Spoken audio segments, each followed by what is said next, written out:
For Creamer Media's Polity, I'm Thabi, Madiba, researcher and analyst. Professor Raymond Suttner joins me to discuss Nelson Mandela's leadership, the early years. Welcome, Professor. Thank you. Why do you say little has been written about Nelson Mandela's qualities of which we can learn and emulate, and what qualities do you think those are? Well, you know, if you look at most of the writings about Nelson Mandela, they refer to him as our great icon, our heroic leader, and a whole lot of words like that. Now, that doesn't tell us why it is that he's great, why it is that he's heroic. And the word icon I just find is overused. I can't go into all the qualities here, but the things I would raise would be the essential quality of a leader is trust. Now, in the article that we're going to discuss, I was dealing with his early years, and that didn't really arise to a great extent. Mandela was learning, and that would be a quality of a leader, to not be so arrogant as to think you know everything, and continually learn from listening. He became a lawyer during this period, and he used to listen carefully to people. Now, when you have a vision as a leader, the vision must not just come out of your head, it must come from listening to people. Now, even in this period, I mentioned he sat at the foot of the giants like Kotani, J.B. Marx, people like this, and he listened to what they had to say. And Sisulu. Without Sisulu, there wouldn't have been the giant that Mandela was. And talking about those people, Moses Kotani and J.B. Marx, you stated that they added influence to Mandela's leadership. So in what way do you think they had impact on his life? Well, you know, in the 1940s, there was the miners' strike, and there were the so-called squatter land occupation in the area, and Kotani and J.B. Marx, he met them then, and he admired the work that they did. He also admired both J.B. Marx and Kotani were very wise.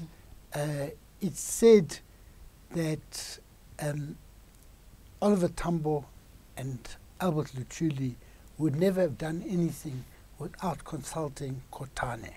Now, likewise, before MK was formed, Mandela went to speak. He understood that Kotani was opposed to the formation of MK, so he went to speak to Kotani, and he slept over that, spent the whole night arguing with Kotani, and the next morning Kotani agreed that he would say nothing. He didn't agree completely, but he would not oppose it. So he didn't want... Kotani was a very unique person in the sense that, unlike Mandela, he didn't have a university education. He had never been into a formal classroom in South Africa. He went to the communist night school, and he learnt himself, like Sisulu also learnt himself, so that taught himself and learnt from others and learnt in the struggle and became very, very wise. And J.B. Marx was also exemplary as a mining leader.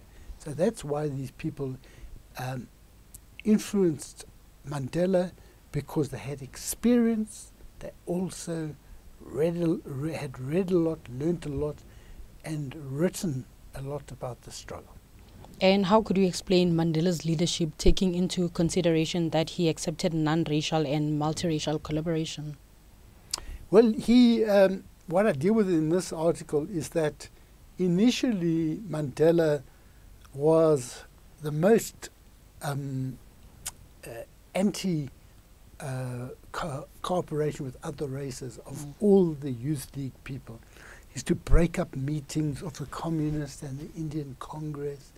And Sisulu, by the way, was not so, as Mandela said, he was not so reliable in terms of doing that. Sisulu was a much more laid-back person, didn't used to get angry like Mandela used to get angry. And I think over time, already you can see before he changed formally. He actually already admired the communists, many of the communists. There was a communist in the law firm that he worked, 2 communists, and one of them said to him, Madiba, they are never going to make you an article clerk as long as I am here. How Khadebe. He said, I am going to resign so that then they know I am not here and they need to make you one. And this chap resigned. Mandela said, no, don't. He went off with no job. And that was the sort of selflessness that he observed from these people. So he was changing, and I think people like Anton Lembede were very brilliant, but quite extreme in terms of the version of Africanism that they adopted. But Mandela was like that, but he wasn't so sophisticated initially. But later, as he became more and more sophisticated in his political understanding, then he changed. And can you briefly tell us about the M plan that Mandela had developed, and what was the mode of this operation? Well, the M plan was anticipating that the ANC would be banned at some point, because they had banned the CPSA, as it was called, the Communist Party of South Africa. It had also dissolved itself in 1950, and they took that to mean this is the future, that they're banning the communists today, next it will be the ANC.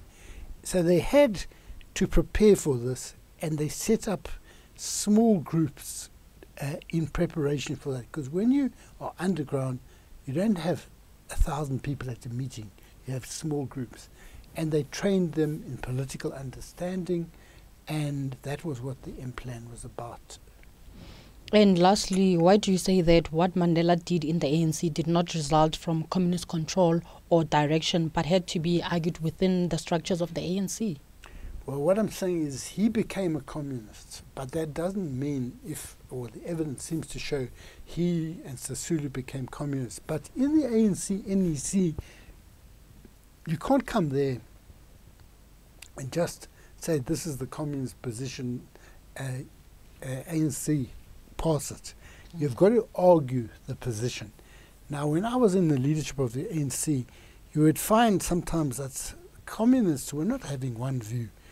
In the ANC leadership, they would be arguing with one another. Like Joe Slovo, the time of the negotiations, had a paper that he produced. And the communists, a lot of the communists didn't agree with that. So it wasn't like one thing. And some people like Chris Hani felt that the communist leadership was being swallowed up into the ANC. ANC was losing its independence. So that although it was very good for the ANC and the Communist Party to be relating to one another on such a good basis of cooperation, it was also important that the Communist Party as a party kept its independence, and that concerned Chris Hani at the time of Kotani. Thank you, Professor. Thank you. That was Professor Raymond Suttner speaking to Creamer Media's Polity about Nelson Mandela's leadership the early years.